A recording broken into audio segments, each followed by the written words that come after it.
guys, so London Has Fallen, the sequel to Olympus Has Fallen, has come out this weekend, and it stars Gerard Butler and Aaron Eckhart. And basically, this movie is about a terrorist who's pissed off that America killed his family, so he decides to get back at the entire world by killing a bunch of political leaders, and he wants to execute the president on live television and for everyone to see and show he's in charge, you don't mess with him, and that's about it. This movie's plot is kind of silly in the fact that this terrorist wants to kill all these political leaders from around the entire world, when really they keep emphasizing in the movie that he's really only pissed at America for killing his family. Really, he should have been the bad guy in the first movie, taking down the White House, but because it has to up its game from the first one, they go to London and there's this funeral and he has to kill all these political people, and of course Gerard Butler is being the badass, and you basically can't kill the guy, and he's like a superhero, basically.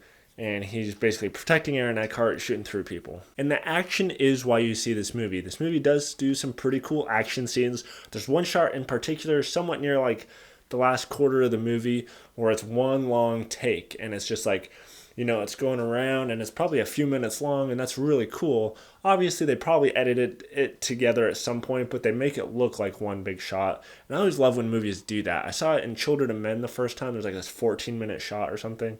But I love when movies do that because you really get a gauge for the action. You feel like you're there, kind of. But the rest of this movie is edited very choppily. It's kind of like, oh, what's going on? Explosions and people dying, but it's kind of hard to gauge it. So it made me appreciate that shot a lot more. And overall, this movie is entertaining. It is fun. You don't go to a movie like this expecting some Oscar-worthy plot. You go there because you want to see shit explode, and you want to see people die, and you want to see Gerard Butler stab people in the face and in the chest a bunch of times, and, rip people's heads off when he's driving in a car and pulls them in through a motorcycle and hits a wall or something, stuff like that. And this movie does a lot of that. So if that's what you're going to this movie for, you will get that, and you will get your money's worth. But if you're looking for anything more than that, the special effects in this movie are kind of cringeworthy. There's a few explosions that happen, when they're taking London and London's falling and all this stuff that just look like they weren't finished, or something like the smoke and even some helicopters. And there's just some things in there. I mean, it passes to entertain you, but it doesn't pass you in believability. Like, they're just so noticeable. And I'm like, come on, guys, really? Who said, yep, that's good to go?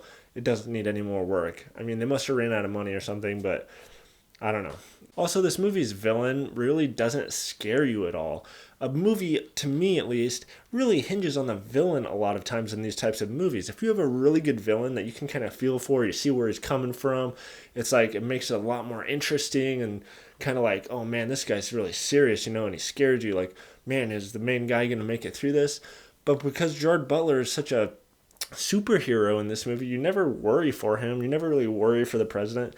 You kind of predict everything that's going to happen. It's the paint by numbers type of thing. And even the bad guy, he's really not even in the movie a whole lot. He says like 2 lines.